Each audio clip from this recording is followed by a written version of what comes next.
Hi everyone, welcome back. Happy Sunday. Hope you've had a good week. Today we are continuing in the book of Job with chapters 4 through, we'll see how far we get. Reminder, so we meet Job. He is a good man and Satan is patrolling the earth and God says, hey, look at this man, he is good. And Satan says, of course he's good. His life is good. So then God allows Satan to take away all his earthly stuff, his possessions, his family even. And Job still refused to curse God's name or blaspheme God's name. And God said, see, he's still good. And Satan said, yeah, he's still healthy. Then God let him afflict him with, these physical ailments. He made him sick. And Job starts to not blaspheme God's name, but question why he'd even been born, wishing he hadn't been, and things like that. And Job's friends, has some friends that come by, and they talk to him.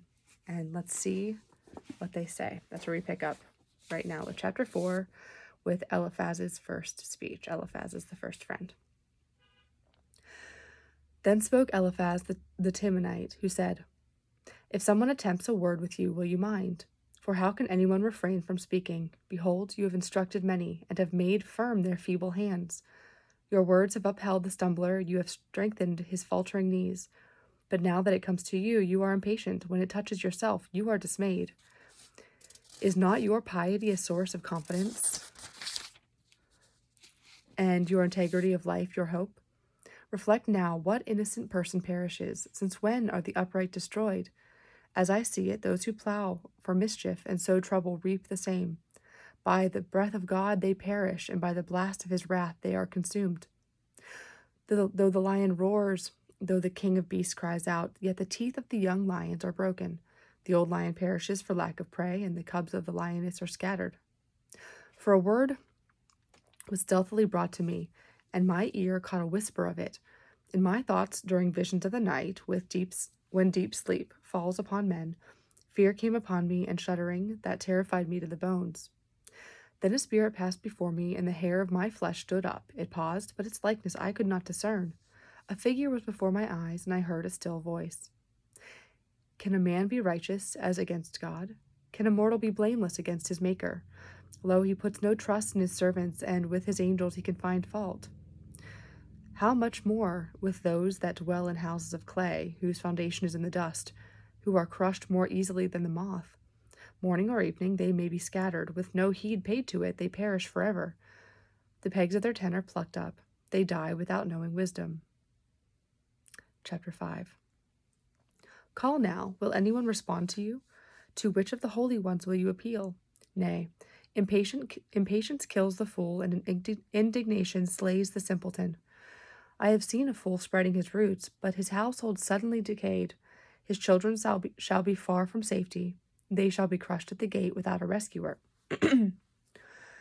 What they have reaped the hungry shall eat up, or God shall take it away by blight, and the thirsty shall swallow their substance. For mischief comes not out of the earth, nor does trouble spring out of the ground, but man himself begets mischief, as sparks fly upward. In your place I would appeal to God, and to God I would state my plea. He gives rain upon the earth and sends water upon the fields. He sets up on the high the lowly, and those who mourn he exalts to safety. He frustrates the plans of the cunning, so that their hands achieve no success. He catches the wise in their own ruses, and the designs of the crafty are routed. They meet with darkness in the daytime, and at noonday they grope as though it were night. But the poor from the edge of the sword, and from the hand of the mighty he saves. Thus the unfortunate have hope, and iniquity closes their mouth. Happy is the man whom God reproves. The Almighty's chastening do not reject. For he wounds, but he binds up. He smites, but his hands give healing. Out of 6 troubles he will deliver you, and at the 7th no evil shall touch you. In famine he will deliver you from death, and in war from the threat of the sword. From the scourge of the tongue you shall be hidden, and shall not fear approaching ruin. At destruction and want you shall laugh, the beasts of the earth you need not dread. You shall be in league with the stones of the field, and the wild beasts shall be at peace with you. And you shall know that your tent is secure. Taking stock of your household, you shall miss nothing. You shall know that your descendants are many, and your offspring as the grass of the earth. You shall approach the grave in full vigor, as a shock of grain comes at its season. Lo, this we have searched out, so it is. This we have heard, and you should know. So his friend is pretty much saying usually there's a reason that things happen, and you should appeal to God, because God can cause these afflictions, but he can also heal them. Next is chapter 6, and it's Job's first reply. Then Job answered and said, Ah, could my anguish but be measured, and my calamity laid with it in the scales? They would now outweigh the sands of the sea. Because of this I speak without restraint. For the arrows of the Almighty pierce me, and my spirit drinks in their poison. The terrors of God are arrayed against me. Does the wild donkey bray when he has grass? Does the ox low over his fodder?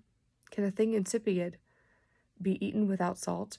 Is there flavor in the white of an egg? I refuse to touch them. They are loathsome food to me.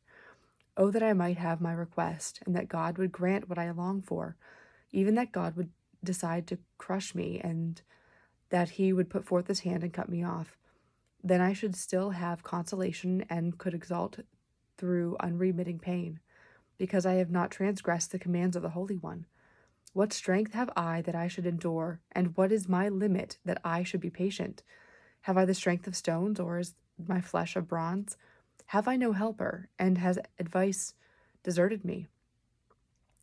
A friend owes kindness to one in despair, though he have forsaken the fear of the Almighty. My brethren are undependable as a brook, as water courses that run dry in the wadis. Though they may be black with ice and with snow heaped upon them, yet once they flow, they cease to be, in the heat they despair from their place. Caravans turn aside from their routes, they go into the desert and perish. The caravans of Tema search, the companies of Sheba have hopes. They are disappointed, though they were confident. They come there and are frustrated. It is thus that you have now become for me. You see a terrifying thing and are afraid. Have I asked you to give me anything, or offer a gift for me from your possessions, or to deliver me from the enemy, or to redeem me from oppressors? Teach me, and I will be silent. Prove to me wherein I have erred. Prove to me wherein I have erred. Show me where I have been wrong. How agreeable are honest words, yet how unconvincing is your argument. Do you consider your words as proof, but the sayings of a desperate man as wind? You would even cast lots for the orphan, and would barter away your friend. Come now, give me your attention. Surely I will not lie to your face. Think it over. Let there be no injustice. Think it over. I still am right. Is there insincerity in my tongue? Or cannot my taste discern falsehood? Chapter 7. Is not man's life on earth a drudgery? Are not his days those of a hireling? He is a slave who longs for the shade, a hireling who waits for his wages. So I have been assigned months of misery, and troubled nights have been told off for me. If in bed I say, when shall I arise? Then the night drags on. I am filled with restlessness until the dawn. My flesh is clothed with worms and scabs. My skin cracks and festers. My days are swifter than a weaver's shuttle. They come to an end without hope. Remember that my life is like the wind. I shall not see happiness again. The eye that now sees me shall no more behold me. As you look at me, I shall be gone. As a cloud dissolves and vanishes, so he who goes down to the netherworld shall come up no more. He shall not again return to his house. His place shall know him no more. My own utterance I will not restrain. I will speak in the anguish of my spirit. I will complain in the bitterness of my soul. Am I the sea or a monster of the deep that you place a watch over me? Why have you set me up as an object of attack? Or why should I be a target for you? When I say my bed shall comfort me, my couch shall ease my complaint, then you affright me with dreams and with visions that terrify me, so that I should prefer choking and death rather than my pains. I waste away, I cannot live forever. Let me alone, for my days are but a breath. What is man that you make much of him, or pay him any heed? You observe him with each new day, and try him at every moment. How long will it be before you look away from me, and let me alone long enough to swallow my spittle? Though I have sinned, what can I do to you, O watcher of men? Why do you not pardon my offense? or take away my guilt, for soon I shall lie down in the dust, and should you seek me, I shall then be gone. Chapter 8. This is Bildad's first speech. Bildad the Shuhite spoke out and said, "How long will you utter such things? The words from your mouth are like a mighty wind. Does God pervert judgment, and does the Almighty distort justice? If your children have sinned against him, and he has left them in the grip of their guilt, still, if you yourself have recourse to God and make supplication to the Almighty, should you be blameless and upright, surely now he will awake for you and restore your rightful domain. Your former state will be of little moment, for in time to come you will flourish indeed. If you inquire of the former generations and give heed to the experience of the fathers, as we are but of yesterday and have no knowledge, because our days on earth are but a shadow, will they not teach you and tell you and utter their words of understanding? Can the papyrus grow up without mire? Can the reed grass flourish without water? While it is yet green and uncut, it withers quicker than any grass.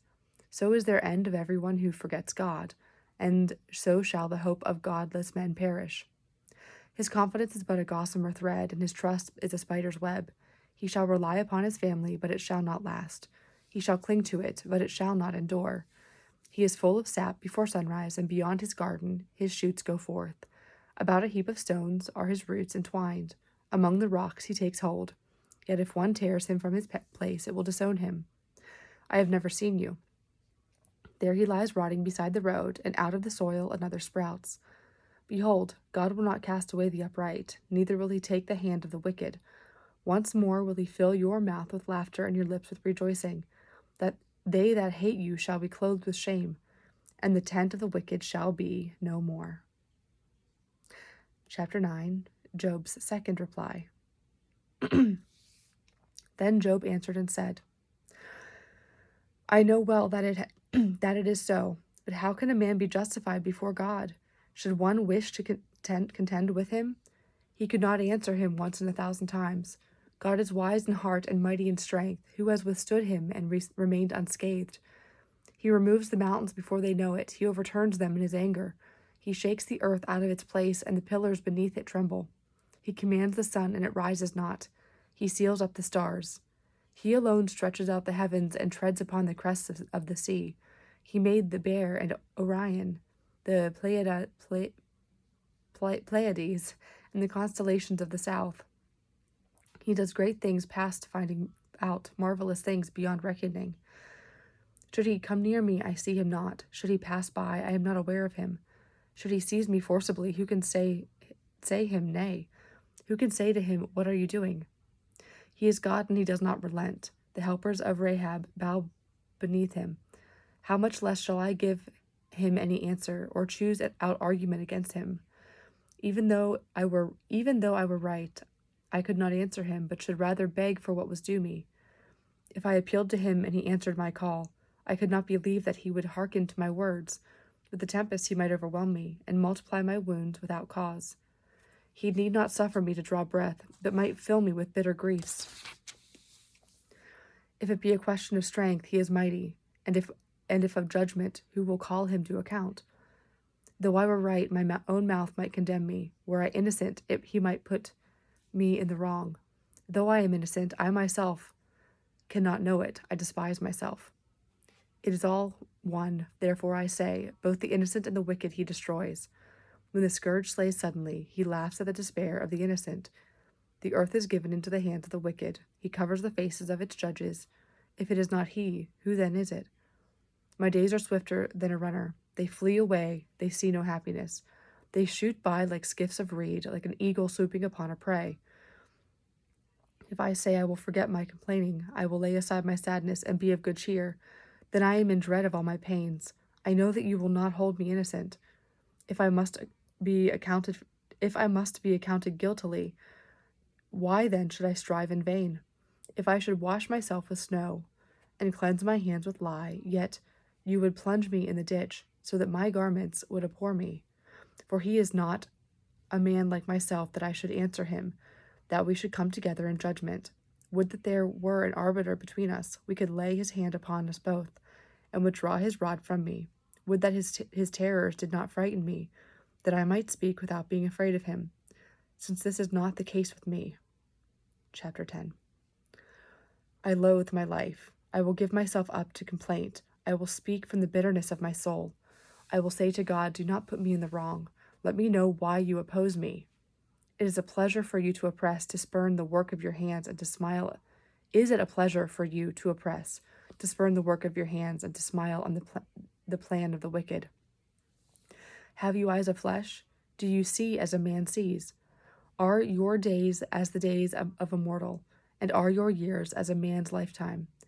That you seek for guilt in me and search after my sins, even though you know that I am not wicked, and that none can deliver me out of your hand.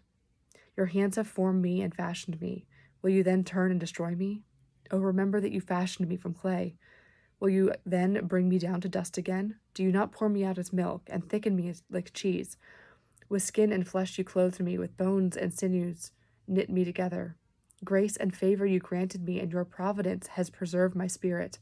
Yet these things you have hidden in your heart. I know that they are your purpose. If I should sin, you would keep watch against me, and from my guilt you would not absolve me. If I should be wicked, alas for me. If righteous, I dare not hold up my head, filled with ignominy and sodden with affliction.